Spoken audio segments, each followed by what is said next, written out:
അന്തരീക്ഷത്ത് ഭൂമിക്ക് മുകളിലൂടെ നടക്കും. ഇപ്പം നമ്മളൊക്കെ ഭൂമിൻ്റെ ഉള്ളിലായിരിക്കും. ആ മനുഷ്യരും നമ്മളും ഒരാളും ഒരുപോലെയല്ല. 100 കൊല്ലം മുമ്പ് മരിച്ചുപോയൊരു മനുഷ്യന്റെ ശവകുടീരത്തിൻ്റെ ഉള്ളിൽ നിന്ന് കിട്ടുന്ന ഏതെങ്കിലും ഒരു DNA അംശം കൊണ്ട് ആ മനുഷ്യനെ ട്രേസ് ചെയ്യാൻ പറ്റും. അയാൾ എങ്ങനെയായിരുന്നു, അയാൾ എന്താ സംസാരിച്ചത്, അയാളുടെ ചിന്ത എങ്ങനെ, അയാളുടെ മരണം സംഭവിച്ചത്. അത്ഭുതമല്ലേ? എന്തൊക്കെയാ മനുഷ്യൻ കണ്ടെത്തിയത്? അല്ലമൽ ഇൻസാന മാലം യഅലം. മനുഷ്യൻ അറിയാത്തത് ഓരോ ദിവസവും അല്ലാഹു പഠിപ്പിച്ചുകൊണ്ടിരിക്കുകയാണ്. ഫതബാറകല്ലാഹു അഹ്സൻ. ഇനി 2 ഘട്ടങ്ങൾ കൂടെ ബാക്കിയുണ്ട്. ബിസ്മില്ലാഹ്.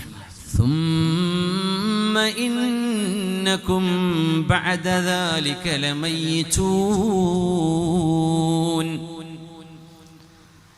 ജനനം കഴിഞ്ഞു. ഇത് കഴിഞ്ഞാൽ നിങ്ങൾ മരിച്ച മണ്ണിലേക്ക് പോകുന്നവരാണ്. ഇത് കഴിഞ്ഞാൽ നിങ്ങൾക്ക് മരണമുണ്ട്. അത് മനുഷ്യന്റെ 8ാമത്തെ ഘട്ടമാണ്. മരിച്ചു പോവുക. അത് കുറേ കരഞ്ഞിട്ടൊന്നും കാര്യമില്ല, എന്തായാലും മരിക്കും. പരീക്ഷ ഉണ്ടല്ലോ എന്ന് പറഞ്ഞ് കരഞ്ഞിട്ട് എന്താ കാര്യം? കുട്ടിയെ ബുക്കെടുത്ത് വായിച്ച് പഠിച്ചോ, എന്തായാലും എക്സാമിന് ഇരിക്കൽ നിർബന്ധമാണ് എന്ന പോലെ മരിക്കണല്ലോ എന്ന് ആലോചിച്ച് കരഞ്ഞിട്ട് എന്താ കാര്യം? മരിക്കും, ഉറപ്പാണ്. അതിനു വേണ്ടി ഒരുങ്ങിക്കോ. അതന്നെ എൻ്റെ പരിഹാരം. നിങ്ങളുടെ ജനനം കഴിഞ്ഞാൽ ഏത് സമയവും മരണം വരാം. അതുകൊണ്ട് ജനിച്ച കുഞ്ഞിന്റെ വലത് ചെവിയിൽ വാങ്ങും, ഇടത് ചെവിയിൽ ഇഖാമത്തും കൊടുക്കുന്നത്. ജനനം കഴിഞ്ഞാൽ എപ്പോഴും കുട്ടിക്ക് മരണം സംഭവിക്കാം. ഒരാഴ്ച, ഒരു ദിവസം, ഒരു മാസം, 1 വയസ്സ്, 2 വയസ്സ്, 90 വയസ്സ്, 100 വയസ്സ്, എപ്പോഴും മരിക്കാം. അമ്മ നേരെ നിസ്കരിച്ചാൽ മതി. വാങ്ങും ഇഖാമത്തൊക്കെ നേരത്തെ കൊടുത്തു കഴിഞ്ഞിട്ടുണ്ട്. വേഗം ഒതുടുക്കുക, എന്നിട്ട് മയ്യിത്ത് നിസ്കരിക്കുക, കൊണ്ടുപോയി മറവ് ചെയ്യുക. എന്തേ? ജനിച്ചപ്പം കൊടുത്തിട്ടുണ്ട് വാങ്ങും ഇഖാമത്ത്. എനി ടൈം ഇയാൾക്ക് മരണം സംഭവിക്കാം. നോക്കണേ, ജനാസ നിസ്കരിക്കാനുള്ള എല്ലാവിധ സംവിധാനവും ജനിച്ച ഉടനെ തന്നെ ചെയ്തു വെക്കപ്പെട്ട് കഴിഞ്ഞു. വാങ്ങു കൊടുത്താലും ഇല്ലെങ്കിലും വാങ്ങു കൊടുത്ത പോലെ. പിന്നെ ജനാസക്ക് വാങ്ങു കൊടുക്കൂല, മയ്യിത്ത് വെച്ചിട്ട് ആരെയും വാങ്ങു കൊടുക്കില്ല. എന്തേ? അതൊക്കെ നേരത്തെ കൊടുത്തു കഴിഞ്ഞു. ജനിച്ചോ, എപ്പോഴും മരിക്കാം. എൻ്റെ കുട്ടീനെ എന്തേ അള്ളപ്പോ? അതൊന്നും പറയണ്ട.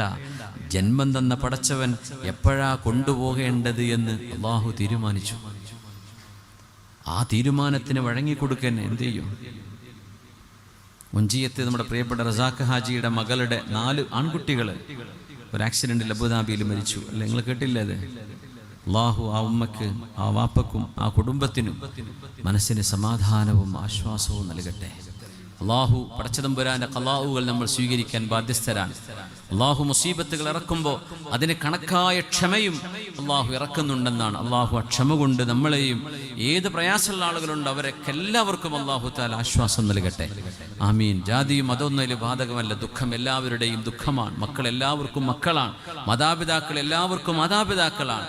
അത് ഹിന്ദുവിൻ്റെയും മുസ്ലിമിൻ്റെയും ജൂതൻ്റെയും ക്രിസ്ത്യാനിയാണെങ്കിലും ആരാണെങ്കിലും മനുഷ്യരുടെ ദുഃഖവും മനുഷ്യരുടെ വികാരവും ഒന്നാണ്.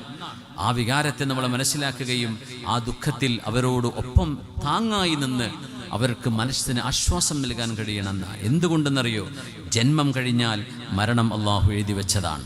8ാമത്തെ ഘട്ടം അതാണ്. 9ാമത്തേത് ثم إنكم يوم القيامة تبعثون. മരണം കഴിഞ്ഞാൽ പരലോകത്തേക്ക് അള്ളാഹു നിങ്ങൾക്ക് പുനർജന്മം നൽകും. അവിടം വരെയുള്ള യാത്രയാണത്. നമ്മുടെ ഫൈനൽ ഡെസ്റ്റിനേഷൻ എവിടെയാണ്? ആഖിറമാണ്. മരണം, നമ്മുടെ ഈ ബോഡി പോകുന്നുള്ളൂ, റൂഹ് അവിടെ ബാക്കിയുണ്ട്.